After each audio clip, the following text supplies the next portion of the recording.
Hi, I'm James McGuire, and on today's eSpeaks, we're looking into the future. We're gazing into our crystal ball, and we're making some big, bold predictions about the future of enterprise IT next year and in the years ahead. To discuss that, I'm joined by a major panel of industry thought leaders. With me today is Aparna Sharma, Managing Partner of Hybrid Cloud Services for IBM Consulting. Aparna, very good to have you with us today. Hello, everyone. Good to be here.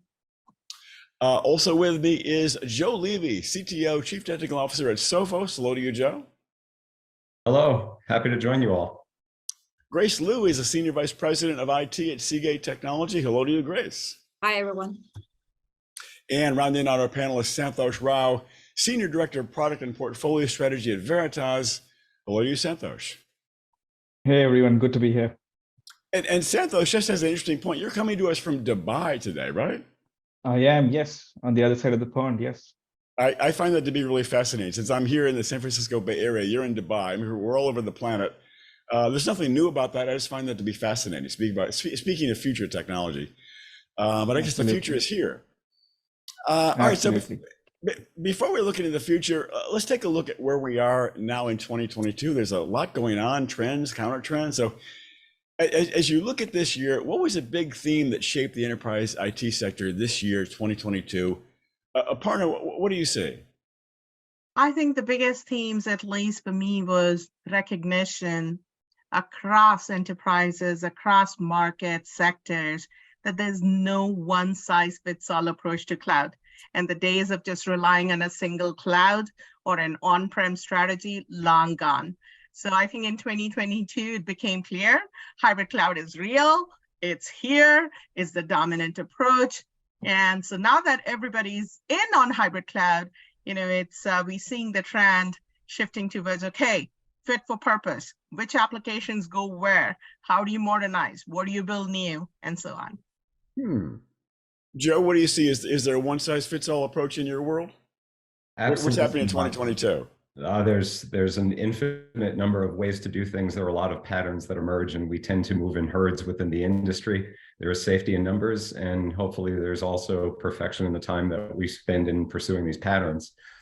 But just in terms of the themes that we've seen, a lot of the headlines were occupied by major themes like AI and automation, cryptocurrencies, augmented reality, virtual reality, the metaverse.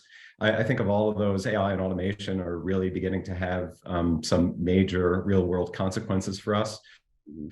Within my industry of cybersecurity in particular, there were a couple of things. One that I think shook a lot of the industry, and that was the conviction of Joe Sullivan, the CISO of Uber, on 2 federal felony counts, obstruction of justice and misprision of the felony. That one basically means he concealed the occurrence of the crime at the time that it occurred. And in particular, this has a really chilling effect when it comes to those of us in IT who are running bug bounty programs. So I think there's going to be a lot that we're going to have to reason with there. And then within cybersecurity in general, there's just the ongoing prevalence of ransomware. Info stealers are occurring at a more prevalent rate within the industry.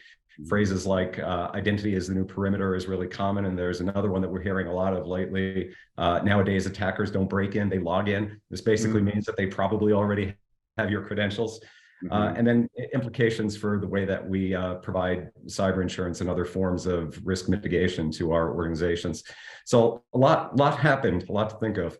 Cybersecurity, it never slows down in that sector. Grace, what's your take for the year 2022? What was a big theme that shaped this year?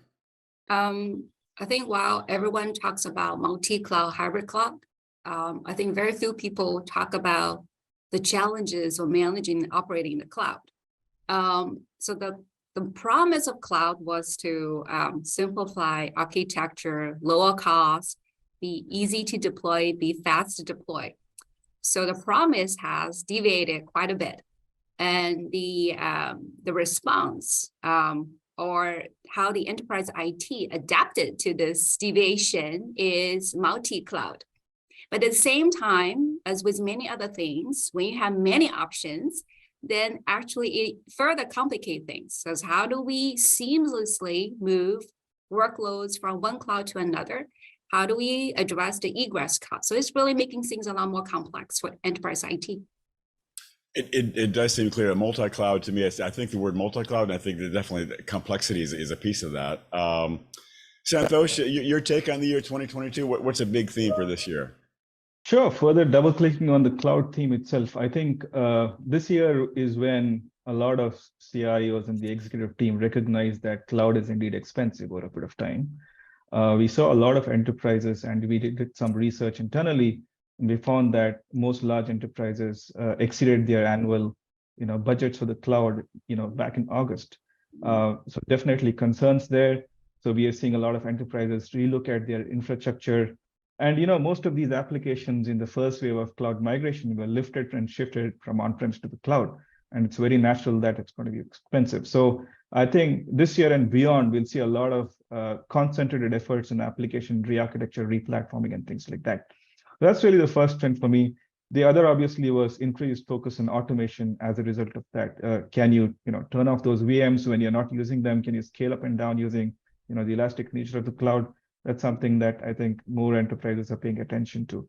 The other, to add to one of my other panelists here, I think the increased focus on ransomware, detection and remediation around that. A lot of enterprises were exposed to ransomware attacks. They continue to scrutinize their existing tools and re-architect the solutions, platforms. So I think that's an ongoing thing that will continue to probably get into 2023 as well. So Interesting that you mentioned automation, because I think that's going to be a perennial going forward. I think if we have the same conversation in the year 2028, automation will be certainly one of the things we're talking about. Speaking of 2028 and looking ahead, so what is a key enterprise tech trend that you expect in the next 12 months or so? What's going to really change things? Grace, what is your prediction for next year? I think it's really multi-cloud going local in 2023. I will use Seagate as an example. So we have to keep data close to where the data is generated and consumed, because we need to keep the data close to where our factories are to support the operations. At the same time, the data volume is ever increasing. So we do need the data to flow into the cloud to do large scale data analytics. So that's why my prediction is multi-cloud is going to local, the metropolitan edge. And then there's all those large cloud providers who talk about how many data centers they have all over the planet, and they can serve you all over the planet, but you're sort of going the other direction. It's local. That's fascinating.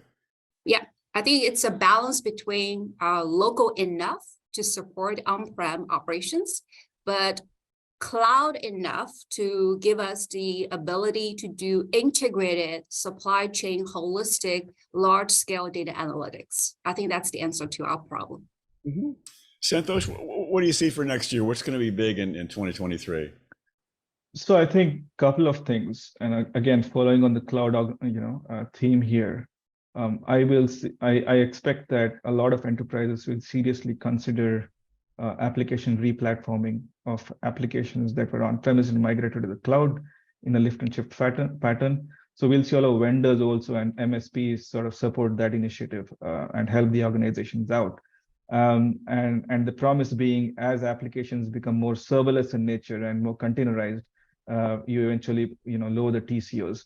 Now granted that some of the applications might not be really fitting into those architectures, but at least there'll be some conscious effort in that direction to reduce overall costs. The other thing obviously is the whole concept of observability. We saw a lot of vendors make investments in the last 12-24 months on this topic, which is really the contextualization of information with AI and really provide actionable recommendations, based on all the logs and alerts that you've collected in your enterprise. So I believe that observability as a concept is going to get mainstream in 2023. We will see an acceleration of investments in that area. Enterprises will increasingly leverage these platforms, to do things like root cause analysis, really reduce those times, really reduce costs overall, reduce the audit times, and really AI has a big role to play in all this. So for me, I think application platforming acceleration in that, and the whole idea of observability taking off, I think are two trends to watch out for. Yeah, clearly observability. I'm amazed at the amount of headlines and buzz that it's gotten. Like the last 2, 3, 4 years, observability is very much on the way up. Aparna, your take for 2023? I think, so we've made so much progress with the cloud, right? And I think with several global crises that we've seen occupying our daily lives, right? It's important to see where we can leverage technology to kind of solve these hard human problems. So I think, leveraging the cloud and all the other technologies to solve real problems. So for example, we're working with a retailer right now where we've been able to build a robot, and there is all the applications are deployed in cloud. This roams the grocery aisles in the night and detects replenishment needs, all the problems we've had with supply chain, right? Pricing discrepancies. Or another, grocer that we're working with, right? Not only have they been leveraging cloud for a long time, but now really taking some of the innovation forward. So using some of the visual sensors, using some of the smell sensors, and helping our citizens can, that we can get the freshest product, right? So I think leveraging cloud to solve real world problems, taking that innovation forward. And I just want to quickly react to, I think, what Grace said. I think, that is a very, very big problem in terms of, so now everybody, rushed to the cloud, and especially during the pandemic, but there are big problems that need to be solved. So there's the architectural challenge, there's the people and operations and the operating model challenge, there is the security challenge, the financial challenge, right, that everybody talked about as the bills started coming in, but then also the partner ecosystem challenge, right? Now you have multiple partners, not just your system integration partners, but also all the cloud providers, and how do you solve for that? So we talk about that in the form of mastering the hybrid cloud, and I just wanted to make a call for that. Interesting. Joe, your take in the year 2023, what's going to be big in enterprise tech? Yeah, I think we've seen some really shocking big bang advancements in AI this year. OpenAI has been producing some pretty marvelous stuff with the Codex project and with the GPT-3 project, and most recently ChatGPT. Right. So that we're going to start dealing with the consequences of that real soon. Robotic process automation is tightly What will be coupled to the? that. I'm just curious. If you put it in a nutshell, what will be the consequences of that? Well, I think we're going to have to learn how to collaborate with AI very, very quickly. Like the days of us just using AI as kind of an assistance within the work that we do on a daily basis, we're rapidly going to move past that, and we're going to have to figure out how we have a more collaborative kind of engagement with the AI. That's going to mean things for workforce transitions also. There's probably going to be a displacement effect that we're going to have to deal with, and it's going to have consequences on the way that we do skills trainings for organizations. But I think we're pretty rapidly going to end up in this world where we're collaborating with the AI rather than just expecting the AI to be serving us in a very kind of passive way. Mm-hmm. All right, so let's look further ahead. Into our further ahead, deeper crystal ball. What are some key enterprise IT milestones we can expect in the years ahead? Santhosh, what is your best guess? Couple of things, right? I think beyond 2023 is when I believe edge computing will truly take off. We're already seeing the vendor landscape mature. There's some level of consolidation happening, but I think the real world implications of edge computing, you'll see more strong, solid use cases starting 2023, particularly when 5G becomes more and more mainstream. We will see a lot of edge computing initiatives today are IoT centric. What I believe is going to happen is we'll see a convergence of traditional edge and emerging edge into single platforms, all containerized and all managed centrally and orchestrated centrally. But you'll see several of these nodes across different sites of the organization that'll run compute and applications locally. So very interesting times there. The other thing I think is increased conscious focus on sustainability, particularly the idea of green data centers. I think that's going to become fairly important starting 2023. We'll see some investments early on, but I think more and more enterprises will be held accountable to operate in a very sustainable manner. So we'll see the idea of green data centers kicking off. And this is not the first time this concept has come in. I mean, we've seen this happen twice already in the space of the last 2 decades, but I think enterprises will be more serious this time around. How do you leverage IT and the IT infrastructure? Basically, how do you reduce the carbon footprint? That I think more focus on that. We'll see a lot of hardware companies focused on that as well. So I hope you're right about the sustainability piece. That is certainly long overdue. Aparna, if you look a few years out into the future, what do you see in terms of enterprise IT, a big theme? I think we've talked about a bunch of things, but I agree with Santhosh. I think if we step back, we are consuming, our data centers are consuming 3% of the global electricity today. By 2025, we're going to consume 20% of the global electricity and contribute to 5.5% of global emission. And what I am seeing, I think the awareness has gone up, the sensitivity has gone up, and as many other countries have made a lot of progress on this, but as some of the other regulations come in United States, I think we're going to make a lot of progress. Let me give you a few examples, the type of projects that are happening right now. So, organizations asking us, how can you do carbon assessment, right? Or organizations asking us to build out platforms for energy balancing, or many board discussions about how do you streamline ESG reporting, right?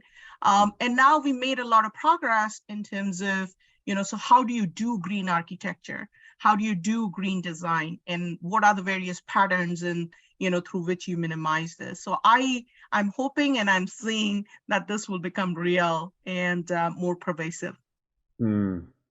Joe, your take, and you look ahead, a big theme in enterprise IT? Yeah, I think it's going to be the rapid mainstreaming of AI. Already spoke a bit ago about this movement toward collaborations with AI. We're investing really heavily in feedback loops within our systems so that the AI that we have in place that might be performing basic sort of classification tasks for us today could actually get real-time inputs from the operators who are interacting with it. And I think we're going to see that thematically more and more across all of our IT systems. And there's going to be kind of a race to be able to build these feedback loops into the IT systems that we interact with so that we can engage with the AI in this way. The other thing to keep in mind is that as the dependency on IT systems continues to grow globally as it does, there's going to be an increased risk that comes with that. So when you think about your risk management strategies, a lot of investment goes into mitigation, of course, cybersecurity investments themselves. But I think we're also going to need to see better investments in risk transference strategies. This gets back to cyber insurance. I think there's going to be pressures on the cyber insurance industry itself, which has evolved rapidly over the course of just the past few years because of the blight of ransomware. I think that we're probably going to see an emerging trend where some sort of competent security operations center is going to become pretty much mandatory, whether it's through an actual strict mandate or whether it's just through the pricing of the premiums themselves, to have some sort of a 24/7 security operations center. And that's going to have implications, of course, on the rate at which we adopt AI to help us to scale out the workforces that we have. We talk a lot about the cyber skill shortage today. That's only going to be made worse if it actually becomes more and more important for these risk management methodologies. So I think there's going to be an increased burden on AI, but at the same time, AI is a dual-use technology, meaning that for every good thing that you could do with AI, there's a bad thing that could be done by the bad guys with AI. And I think there's going to be an arms race that occurs in AI space. And ideally, we get to like a détente or some sort of a neutralization between the good and the bad AI. And that again shifts the entire battle to the human front. So I think we'll see that rapid evolution of both the good and the bad AI. And ultimately, it's going to shift back to humans engaging with humans assisted by AI. Interesting. Well, the skills gap is definitely going to be a big one. I'm glad you mentioned that one. Grace, your take on technology several years away? So I'm in agreement with two comments, one from Aparna, the other one's from Joe. So I'll go with Aparna's comment first. One is, I do believe that the federal regulations, not only just the regulations, but increased scrutiny and expectations from customer and consumers and cybersecurity threats will redefine IT infrastructure. So for example, new standards will go into effect January 2023 for the global reporting initiatives. There will be a proposed law from SEC for greater transparency to publish climate-related information risk. So that's one comment I definitely agree with Aparna. The second one is going back to Joe's comment on cybersecurity. So let's talk about, I believe, cloud misconfiguration. To me, it could mean two things. I know for cybersecurity companies and professionals, they will focus on how do we manage the increasing cybersecurity risk. And because it becomes a leading source of data breaches, that's very important. But at the same time, I think the flip side is now we also, now you have this almost like a switch in the cloud, because it could also mean is there is a higher potential of shutting down your entire operation if it's misconfigured incorrectly. So those are the two things I think that will be the trend beyond 2023. All right, so let's look ahead and talk about something that might be surprising. So what about a trend in enterprise tech that companies aren't expecting at all? I mean, what should companies be preparing for now that they just will almost surprise them, shock them? Joe, what's your guess? Yeah, so digital transformation has been happening for a long time now. It feels like it's going to be happening forever, but at some point the transformation will complete. And that means that we're going to have to see this eventual forced retirement of some of the legacy systems that are still hanging on out there, things like mainframe workloads or fax machines or dot matrix printers or printers in general, Windows XP, those sorts of things. Like at some point, we're actually going to have to put these things to bed and move on, and organizations are going to have a plan for that. I think that as we look at the effects of work from home, there's a lot of office space that's vacant out there. At some point, that's going to have real world financial implications. I think it's likely that we could expect that there's going to be some sort of incentive or stimulus for return to office, and then we're going to have to deal with the consequence of that. And then finally, just back to AI again, I think for many outputs, we're starting to see instances of artificial intelligence becoming increasingly indistinguishable from human intelligence. And that's basically going to mean that we're going to see faster rates of change within our organizations and our systems than we've ever seen before. Now, it already feels fast, I know. It's just going to get faster. And that's either going to mean it's a real Mr. Toad's wild ride, or we might see regulation put in place to help cool that off to a more sustainable level. Yeah, I mean, I worry about the speed sometimes. I'm not sure regulation will address that, but I like the sound of that. Grace, what would you say if we're having this conversation a few years from now? What's going to be a big theme that will surprise companies that they should prepare for now? I think it's really going back to the original requirements that for the cloud, right? Lower the cost, easy to deploy, fast to deploy. And then while we have adopted the cloud, then we have to adapt to the downside of the cloud, the deviation from the cloud. So that's a multi-cloud. So I think we should all be prepared is once we achieve multi-cloud, what's the next? What's the next challenge that posing to enterprise IT? It's very, very hard to predict. And would you dare to make a prediction, or what do you think? I think it will be like a pendulum, because in the past 5-10 years ago, we managed everything on-prem. Right. And then we all rushed to everything to the cloud. Now we're coming back. So I was talking about the metro edge. So we try to find a balance between the two. So I feel like it will be something. Now we have gone through the full journey, right? On-prem to cloud, cloud come back to repatriate the workloads back to on-prem. So in the future, I hope we'll be smarter and more balanced in whatever purchasing decision, technology decision we make. It will be a more balanced and smart decision, somewhere between the spectrum. And then we always keep in mind the cybersecurity requirement and then the increasing regulation in terms of transparency. You know, it's interesting that you mentioned repatriation. I hear more about that these days. Do you think it's a pretty significant movement? I thought it was like minimal, but is it larger than I think?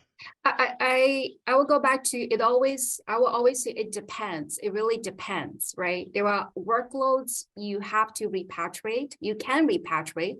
There will always be workloads you do not want to repatriate. It's always a balance between what value you get out of the cloud versus the cost, and what can you do manage on-prem. So I really want to see us be smarter, balanced, because we have done this already in the last 5-10 years. We have done on-prem, on cloud, natural, and let's see what should be the right balance and put the workloads in the right place. And it could be cloud anywhere. Santhosh, your version, what do you see like several years from now that may really surprise companies? I think what we're seeing right now is this unexpected proliferation of low-code, no-code application development platforms within the enterprise. So I'm expecting this whole democratization of application development today. It's already started, and this whole creation of citizen developers, which gives more power, to non-technical users to develop their own apps within the organization. That's going to create a lot of challenges, a separate shadow IT for, if you think it that way, and that's going to result in quite a few compliance challenges. And not a lot of organizations are prepared for that. So imagine the power of application development to, a substantial, set of your employees, and they're starting to use the cloud, develop applications overnight, without concerned about security and compliance challenges and how do you protect them. That's going to be a operational nightmare. So hopefully, enterprises are aware of what they're doing in this regard. And I think that has to be contained with right now before it, sort of gets out of hand. So I think this whole idea of low-code, no-code application development and democratization of app development, creation of citizen developers, I think is we'll have to watch that quite closely. So. Yeah, I mean, no doubt the democratization of IT is going to be a big one, and the low-code, no-code. I mean, even staffers being able to build AI applications with a low-code, no-code platform. It's I think that's going to cause some big changes. Totally agree with you on that one. Aparna, your take. What's going to be something that surprises us a few years from now in the world of enterprise IT? I think, let me make 2 comments. I think first, I agree with Grace. I think, when we look at hybrid cloud, multi-cloud, and sorry, Joe, I have to disagree with you. The mainframe is alive and well and, kicking, right? I think we have to be able to figure out what does this blended architecture look like. And when we, surveyed about 200 customers earlier this year, and if you look at the critical applications, the mission critical applications that are relying on the transaction processing power and the security, and now the AI that's available on the mainframe, I think it's not going anywhere. But back to your question, James, on what would, I think we've talked about a lot of trends here, right? We've talked about cloud, we've talked about AI, ML, low code, no code, cybersecurity. I agree with all of those. I think one thing that we haven't talked about is quantum. And I think quantum is becoming real, right? So if you think about, Daimler envisioning a new generation of electric vehicles through quantum battery, or ExxonMobil striving to really move world's cleanest burning fuel across the globe. And that demands a quantum solution. Or CERN searching for Higgs events and the origins of the universe. I think quantum is becoming real, very real, very quickly. And I think we have a lot to experience since you talked about the 5-year horizon. Yeah, quantum. I want quantum on my iPhone someday, so I'm really ready for that one. Joe, I want to give you a chance. Were you throwing shade at the mainframe? I want to make sure I give you a chance to respond to that. No, not at all. I have a lot of respect for the mainframe still, but Aparna, I think it's awesome that you could talk about quantum and you could talk about robotics and using them to restock shelves, and at the same time proclaim that we're going to have to keep the mainframes around. But you're absolutely right. It's not going away anytime soon. We are going to have an incentive to move the workloads, because at some point we're not going to be able to buy the vacuum tubes anymore. That's going to be the driver. At any rate, wow, that was fascinating. I want to thank the 4 of you, Grace, Santhosh, Joe, Aparna. That was a fantastic conversation. I learned a ton. Thank you so much for sharing your insight today. Thank you so much. It was a lot of fun. Pleasure. Thank you. Glad to be here. Thank you.